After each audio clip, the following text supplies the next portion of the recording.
દ્વારકાધીશ મંદિર, જેને જગત મંદિર અથવા નિજ મંદિર પણ કહેવામાં આવે છે, એક પ્રખ્યાત હિન્દુ મંદિર છે જે ભગવાન કૃષ્ણને સમર્પિત છે.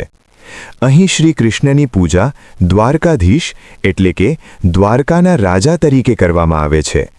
આ મંદિર ગુજરાતના પવિત્ર શહેર દ્વારકામાં આવેલું છે અને હિન્દુઓની પ્રસિદ્ધ ચારધામ યાત્રામાં સામેલ એવા તીર્થસ્થાનોમાંનું એક છે, જેને ચારધામ તરીકે ઓળખવામાં આવે છે. 7 માળ ધરાવતું આ ભવ્ય મંદિર લગભગ 60 મજબૂત થાંભલાઓ પર ઊભું છે. તેની સ્થાપત્ય કલા અને વૈભવ દર્શકોને અદ્ભુત અનુભવ કરાવે છે. આ મંદિરને જગત મંદિર અથવા નિજ મંદિર નામે પણ ઓળખવામાં આવે છે. પુરાતત્વીય તારણો મુજબ આ મંદિર લગભગ 2000 થી 2200 વર્ષ જૂનું હોવાનું માનવામાં આવે છે.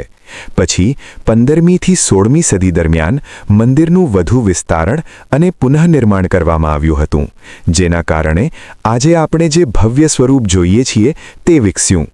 દ્વારકાધીશ મંદિર પુષ્ટિમાર્ગ પરંપરાનું મંદિર છે, તેથી અહીંની તમામ ધાર્મિક વિધિઓ અને નિયમો વલ્લભાચાર્ય અને તેમના પુત્ર વિઠ્ઠલનાથ દ્વારા સ્થાપિત માર્ગદર્શિકાઓ અનુસાર કરવામાં આવે છે.